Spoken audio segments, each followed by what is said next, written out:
Jésus juif et après, une émission du service diocésain des relations avec le judaïsme, présentée par Claire Bardoul, Thierry Colombier, Nathalie Cromwell. Bienvenue à l'émission du service diocésain des relations avec le judaïsme. Alors aujourd'hui, j'ai le plaisir de recevoir à nouveau le père Philippe Loiseau. Bonjour père. Bonjour Alors, Claire. Vous êtes un habitué de cette antenne, mais pour les auditeurs qui ne vous connaîtraient pas encore, je rappelle que vous êtes prêtre du diocèse d'Angers, que vous êtes docteur en théologie et que vous enseignez à l'Université catholique de l'Ouest, à l'abbaye de Solesmes et dans beaucoup d'autres lieux, la Bible et le judaïsme. Vous êtes aujourd'hui venu pour nous parler de l'urgence ou de la nécessité de retrouver le Dieu créateur. En effet, à partir du XIVe siècle et notamment de la Grande Peste en Occident, on a assisté à un appauvrissement du domaine que recouvre la théologie. La préoccupation du salut est devenue première et elle a en quelque sorte un peu éclipsé l'importance du Dieu créateur. Donc c'est ce qu'on va essayer de retrouver sur plusieurs émissions en repartant des textes de la Genèse, puisqu'il y a en fait deux récits, Genèse 1 et Genèse 2, n'est-ce pas ? Absolument, le Genèse 1 jusqu'au chapitre 2, verset 3, c'est le premier récit de création, et le deuxième, à partir du verset 4 du chapitre 2 jusqu'à la fin du chapitre 3, c'est le deuxième récit de création. Alors, on le verra, puisqu'on étudiera les deux. Ce sont deux récits, finalement, qui sont différents, complémentaires. Mais aujourd'hui, nous allons nous intéresser exclusivement au premier récit de la Genèse, à Genèse 1. Exactement. Alors, nous allons, avant d'aller dans les détails, les différentes étapes de l'acte créateur et des différents éléments qui sont créés par Dieu pour faire le monde, eh bien avoir donné déjà une vision un peu générale de ce premier récit de création. Et c'est de cette manière que je pense que c'est la meilleure pour pouvoir mieux entrer dans le texte, parce que je ne vais pas proposer d'emblée une lecture, dirais-je, historique, dans le sens à quelle époque ça a été écrit, par exemple, et avec quel autre récit de création dans le Moyen-Orient ancien cela peut faire penser, grâce à des découvertes archéologiques notamment.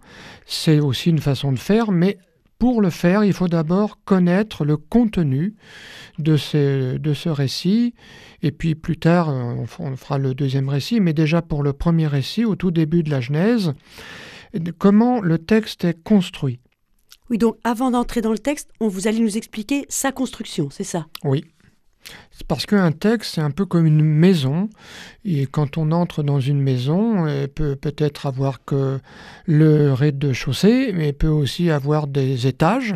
Alors on va prendre plutôt l'exemple d'un château, d'une belle demeure. Et donc, il y aura sans doute la porte d'entrée, et puis il y a un grand escalier qui permet d'accéder aux étages. Il peut y avoir plusieurs étages, et puis couronné au-dessus par un toit. Et donc, ça forme une maison. Et c'est une très bonne comparaison parce que la maison, elle a ses fondations sur la terre, mais elle s'élève vers le ciel, vers les cieux. Et donc, la maison, c'est quelque chose qui nous ressemble. Nous-mêmes, nous sommes debout, nous avons les pieds sur terre et puis la tête au ciel d'une certaine façon. Ça veut dire que c'est là que le lieu de la réflexion, le lieu de essayer de s'élever pour vivre mieux, pour être meilleur. Alors ici, on a un récit qui est très bien construit. Et d'abord, je constate que ça commence par le mot Elohim, qu'on traduit nous par Dieu. C'est vrai, le mot El aussi, El, Elohim, c'est à peu près équivalent en hébreu, pour dire Dieu en général, hein, qui correspond dans toutes les religions, il y a plus ou moins un Dieu ou du moins une aspiration à s'élever spirituellement. On peut lui dire aussi le monde de la spiritualité. Et dès le verset 1, au commencement, Elohim, donc Dieu, créa les cieux et la terre. Et après, on a toute une série Alors, excuse-moi, je vous arrête sur le terme Elohim, parce que je pense que c'est important d'insister pour les auditeurs. Ici, on ne va parler que d'Elohim, le Dieu créateur.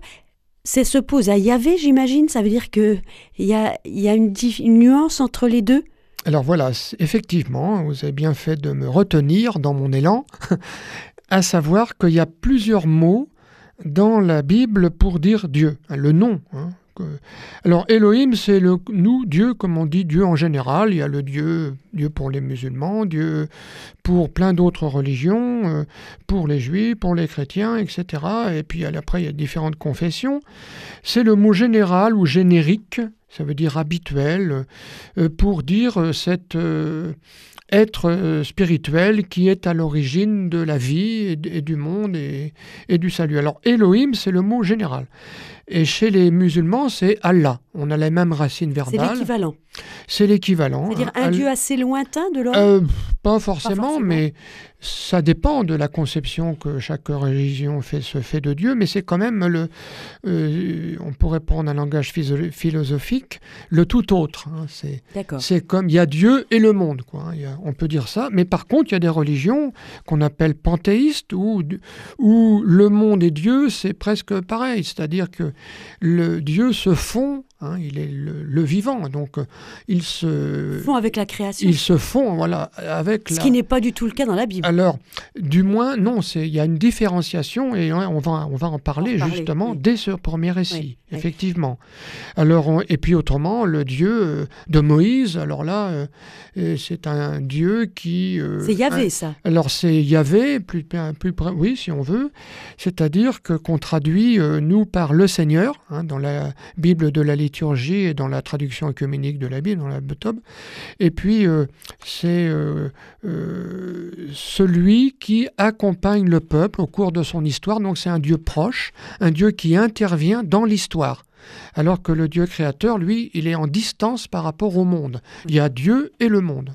Oui, alors c'est une nuance importante, effectivement. On verra que dans le deuxième récit de création, Yahvé est mentionné, lui. Alors lui, on fait précéder Elohim, donc Dieu, par Yahvé, par le Seigneur, le Seigneur Dieu. Dans le deuxième. Donc on dit en permanence le Seigneur Dieu, alors que dans le premier récit, c'est toujours Elohim, donc Dieu. Voilà. Alors, avant qu'on aille plus loin, je voudrais aussi que vous précisiez les premiers termes de ce chapitre 1 de la Genèse 1, au commencement. Qu'est-ce qu'il faut entendre par au commencement ? Alors, c'est une traduction de l'hébreu Bereshit. Alors, Réchit, ça veut dire comment ? Oui, début de quelque chose, le commencement de quelque chose. D'accord. Et puis, le be, au tout départ, alors c'est une particule qui veut dire dans ou en. Alors ici, si on avait ba réchit, et donc ça sous-entend l'article personnel,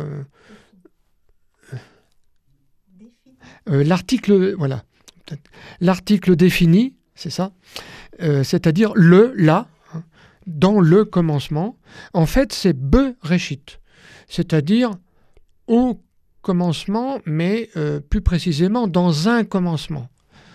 Sous-entendu, parmi d'autres commencements peut-être. Dans la tradition juive, on imagine qu'il y a eu d'abord 22 commencements, parce qu'il y a 22 lettres dans l'alphabet, mais peu importe, on ne va pas rentrer dans tous ces détails. Mais on ne va pas rentrer dans tous ces détails. Néanmoins, comme on parle de l'alphabet, on remarque que la création a été faite par le verbe bara, créer, et c'est la deuxième lettre de l'alphabet. Donc, il y a eu aussi des commentaires sur ce... Pourquoi est-ce qu'on crée le monde pas avec la première lettre Aleph, mais avec la deuxième bêta. Voilà. Donc, donc c'est la lettre bet, qui veut dire maison d'ailleurs. Un peu la comparaison que j'ai fait avant, parce que le monde, c'est comme une maison. Et donc, on dit Bereshit, dans un commencement, et donc c'est avec la deuxième lettre de l'alphabet hébreu. La première, c'est Aleph. Nous, on pourrait dire A. Et du coup, on pourrait s'interroger pourquoi le récit de création ne commence pas avec la première lettre. Et on va retrouver ça avec le verbe bara, aussi avec la même lettre, bête, effectivement. Et c'est tout un questionnement. Là, on pourrait passer plusieurs jours uniquement sur cette réflexion-là. Alors qu'en français, ça fait avec le A de au commencement. On ne voit plus que c'est la deuxième lettre de l'alphabet qui démarre. Et une chose qu'on peut déjà dire pourquoi, parce que les lettres ont une valeur numérique en hébreu selon l'ordre d'apparition dans l'alphabet. Alors Aleph, première lettre, Bet, deuxième lettre, qui a donné le mot alphabet pour nous. Nos lettres viennent de l'hébreu ancien. Et donc ici, ça veut dire Aleph, valeur numérique 1, Bet, valeur numérique 2. Ça veut dire comme si on nous disait que cette création, elle est duel. Tout est double. Et c'est vrai, parce qu'on nous dit que Elohim, que Dieu créa les cieux et la terre. On aurait pu dire le monde, il y a un mot pour dire ça, olam en hébreu, mais on nous dit deux éléments, les cieux et la terre. Comme pour dire, il y a ce qu'il y a en haut et ce qu'il y a en bas. Alors, est-ce qu'on pourrait dire le monde visible et le monde invisible ? On pourrait dire ça, mais c'est plutôt l'idée, oui, c'est intéressant, mais c'est plutôt l'idée de la verticalité. Ce qui est un peu paradoxal, parce que quand nous qui sommes sur la Terre, quand on regarde au loin, par exemple la mer, c'est horizontal. On sait que la Terre est ronde, mais de notre expérience initiale, la Terre, c'est assez plat quand même, de ce que nos yeux peuvent voir. Donc on est dans l'horizontalité, et pourtant on nous dit qu'il y a deux éléments fondamentaux qui ne sont pas de l'ordre de l'horizontalité d'abord, mais de la verticalité. Comme si on voulait nous dire que ce monde, il est double. Il est double. Il y a le monde d'en haut et le monde d'en bas. D'accord, c'est ça que... Oui, on peut déjà dire ça. Ce qui est d'ailleurs extrêmement intéressant, parce que dans toute chose que nous voyons, il y a d'abord les apparences, et le monde que nous voyons, et puis à l'arrière-fond, ou au-delà, ou en deçà, ça dépend, le contexte, eh bien il y a peut-être autre chose. Il y a une autre réalité aussi. Donc ce serait pour nous alerter sur cette double réalité. Oui, c'est-à-dire que le monde, il est beaucoup plus que nous pensons, que nous saisissons par nos sens, déjà physiques, matériels, et donc ça nous permet de, déjà, ce premier récit de création, déjà, nous ouvre déjà plein de possibilités. C'est-à-dire que nos sens physiques, peut-être doivent-ils être doublés, complétés, par des sens qu'on pourrait appeler plus spirituels. Ou alors, comme on disait autrefois pour les passages à niveau, parce qu'il n'y avait pas les tunnels et les ponts, et pour traverser les voies, un train peut en cacher un autre. Eh bien, c'est un peu ça que veut nous dire le début.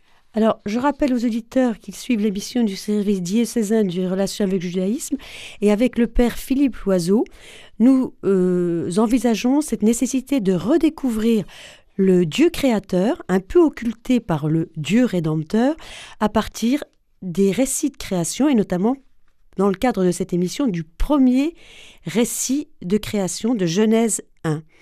Alors, on n'a pas avancé très loin dans le texte, mais je relève tout de suite aussi que il est dit à plusieurs reprises, 10 fois, Elohim dit. Voilà. Alors effectivement, ça c'est la première caractéristique, enfin la deuxième après ce que nous avons dit au tout début, c'est que Elohim, donc Dieu, va créer le monde, mais par sa parole. Alors effectivement, pour chaque jour, il y a le jour 1, jour 2e, 3e jour, 4e jour, 5e jour, après il y a le 6e jour avec l'article défini, et puis ensuite, au début du chapitre 2, à 3 reprises le 7e jour. Donc on a une série de jours, il y en a 7, mais où Dieu crée à 10 reprises. Donc on a 2 séries de nombres. Les jours, il y en a 7, et les paroles de Dieu qui sont créatrices, et Elohim dit, et Dieu dit, en hébreu, Vayomer Elohim, nous le retrouvons 10 fois. au verset 3, au verset 6, au verset 9, au verset 11, au verset 14, au verset 20, au verset 24, verset 26, verset 28 et 29. Voilà. Donc, il y a 10 paroles du Dieu créateur, comme plus tard, il y aura les 10 paroles des 10 commandements, de la charte de l'Alliance au Sinaï, en Exode 20 et Deutéronome 5. Et là, mais par contre, c'est dans le cadre de la délivrance d'Égypte et de l'alliance avec le peuple. Donc ici, c'est plutôt en lien avec le Dieu qui s'appelle Yahvé, le Dieu qui accompagne le peuple, qui intervient dans l'histoire. Eh bien, ici, c'est les 10 paroles d'Élohim. Voilà. C'est comme pour dire, c'est le même Dieu, mais avec 2 noms. Oui. Et du coup, cette histoire de 10 paroles, ce chiffre, il est symbolique. Oui. Il renvoie au décalogue. Alors, il renvoie au décalogue, mais tout simplement à nos 2 mains. Vous voyez, il y a une main, il y en a 5, et l'autre, il y en a 5. À droite et à gauche. Oui. Eh bien, c'est pareil pour les 10 paroles de l'Alliance au Sinaï, dans le cadre de la délivrance d'Égypte, donc du salut. Vous voyez, on en avait parlé au début, là. Eh bien, ça veut dire que Dieu, il est à la fois créateur et sauveur et rédempteur. La notion de rédemption voulant ajouter que Dieu ne nous délivre pas seulement notre corps, si on est en prison, par exemple, ou en esclavage, mais il vient aussi guérir notre cœur. Par le pardon des péchés et par notre purification. Et comme on l'a en ce temps de carême, par exemple. Oui, donc en fait, on a l'idée d'un Dieu qui est créateur et d'un Dieu qui est recréateur. Oui, on pourrait dire aussi ça que sauveur, c'est une façon de restaurer la création. De réparer. De réparer, et on peut même dire que ça va encore plus loin, de la renouveler. Dans l'idée de rédemption, il y a aussi l'idée de renouveler. Sauver, bon, après, rétablir la situation comme avant, mais à dire rédimer, ça veut dire pardonner, c'est en vue d'une nouvelle situation, d'une nouvelle vie. Alors, si on dit que Dieu a créé le monde avec, par 10 paroles, par la parole, qu'est-ce qu'il faut entendre par là? Est-ce que ça voudrait dire que la Torah ou la sagesse a préexisté à la création? Exactement, c'est ce qu'on dit aussi dans la Bible, et notamment, puisque vous avez très bien annoncé, la sagesse, on nous dit en Proverbes chapitre 8, c'est un chant qui fait l'éloge de la sagesse, un cantique, donc chapitre 8 du livre des Proverbes, et la sagesse qui est représentée sous les traits d'une femme, dame sagesse, qui dit que avant que le monde fût créé, moi j'étais là. J'étais comme l'architecte et qui a fait advenir le monde, mais par la parole de Dieu. Donc il y a d'un côté Dieu et sa parole qui est comme identifiée à la sagesse, parce que le monde, il est ordonné. Il n'est pas n'importe comment. On voit des étapes chaque jour, et les 10 paroles de Dieu, il y a un ordonnancement. Oui. Et donc, ça veut dire, comme c'est ordonné, c'est un des principes de la sagesse. Nous, on dit qu'on est sage, ça veut dire qu'on fait le bien, ça veut dire qu'on a une vie ordonnée. Quelqu'un qui vit n'importe comment, eh bien, on dira plutôt qu'il a une vie désordonnée. Qui n'est pas rationnel, qui n'est pas raisonnable. Et dans ce contexte, ça veut dire aussi qu'on fait le mal, quoi. Alors, toujours dans ce verset 1, je relève qu'il est dit que la terre était informe et vide. Donc, il y a cette idée que Dieu, par la création, aurait mis en ordre une matière qui était en fait informe. Mais il y a une idée de mise en ordre, de mise en forme. Absolument. Alors c'est au verset 2 précisément. La terre était informe et vide. On dit en hébreu tohu va vohu, ou le tohu bohu. Le tohu bohu, alors, tohu va vohu en hébreu. Eh bien, ça veut dire que il y a une matière initiale, mais indiscernable. C'est-à-dire un mélange de terre, d'eau. C'est un mélange de matière et un mélange d'énergie aussi. C'est les deux, on le verra.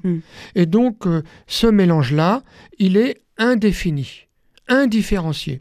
C'est pour ça qu'on va voir que dans les premiers temps, les premiers jours, là, que Dieu crée par séparation, Oui, on reviendra c'est-à-dire dessus, par oui. distinguer.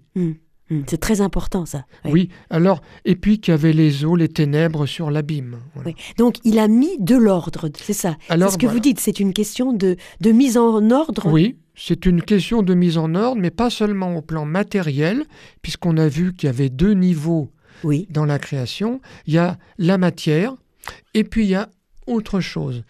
Comme ça renvoie aux cieux, les cieux, c'est ambivalent. Ça peut être le ciel physique, mais c'est aussi, les cieux, c'est ce qui est au-dessus de nous. Ça veut dire le monde de Dieu, quoi, le monde du Créateur. Donc, c'est aussi un monde qui est ordonné par la notion de sagesse, mais qui dit sagesse dit spiritualité. Oui.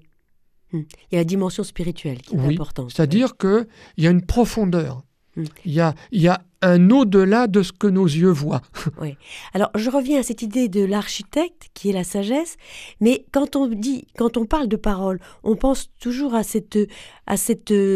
au Christ, le Verbe fait chair. Alors, est-ce qu'on peut le considérer qu'il est là, présent à la création ? Alors là, vous faites allusion à l'évangile de Jean, au prologue de Jean. Au commencement, vous voyez, ça commence à peu près pareil que la Genèse. Oui. Au commencement était la parole. Là, on nous dit, le verbe, ça veut dire, dans une phrase, le verbe, ça dit l'action. Hein. Oui. Et donc, était le verbe, ça veut dire, c'est pour ici reprendre le mot davar. Hein, davar, c'est la parole qui fait, c'est ça ? Alors, c'est la parole créatrice, c'est la parole qui agit. Performative. Elle est performative d'emblée. Quand Dieu dit qu'il y ait la lumière, on va y revenir, eh bien, il y a la lumière. Il n'y a pas de séparation. La parole et l'acte sont la même chose, ne font qu'un. Hein, nous, ce n'est pas le cas. Hein, on peut s'engager à quelque chose et puis ensuite la faire ou pas. Hein. Vous voyez, tandis que Dieu, il est parole-acte. C'est ce qu'est aussi le Fils de Dieu dans le prologue de Jean. Et donc ici, on voit que la notion de parole, donc de davar, ou en araméen de memra, et en grec de logos, ça veut dire que c'est une parole qui, en elle-même, c'est comme la sagesse, hein, c'est comme si c'était quelqu'un qui était à l'origine du monde. Et on a ça dans la traduction araméenne de la Bible, on a, au lieu d'avoir « et Dieu dit », il y a « la parole de Dieu dit ». Oui. C'est comme si la parole était une entité en soi. Voilà. Alors, on arrive déjà bientôt à la fin de cette émission, donc je retiendrai déjà comme idée que ce récit de création, c'est une création du monde qui ressemble à une construction, étape par étape, comparable un peu à celle d'une maison, mais on ne part pas du bas pour aller vers le haut, comme dans une construction de maison, mais plutôt à l'envers. Et c'est Sainte Thérèse à qui on prête cette phrase « Un arbre merveilleux dont les racines sont dans les cieux », c'est ça ? Oui, c'est ça. Je connais un arbre merveilleux, mais ses racines au mystère se trouvent dans les cieux. C'est-à-dire ici, on commence par la lumière, puis après on va parler des eaux qui sont en haut, et puis les eaux en bas, et on va faire une séparation, et progressivement, on descend. C'est bien pour montrer que la création ne vient pas d'elle-même. Et elle vient du ciel, des cieux et d'un être spirituel. Hein. Et c'est nous qui voyons les choses à l'envers ? Oui, parce que nous sommes dans la chair. Et qu'est-ce qu'on voit d'abord ? Les choses matérielles. Et comme je le disais, plus on grandit et plus on s'aperçoit qu'il y a autre chose. Il y a quelque chose derrière les apparences. Il y a les apparences et puis il y a ce qui est profond. C'est-à-dire ce qui est solide. Ou comme Dieu dit aussi dans Isaïe et dans les psaumes, eh bien...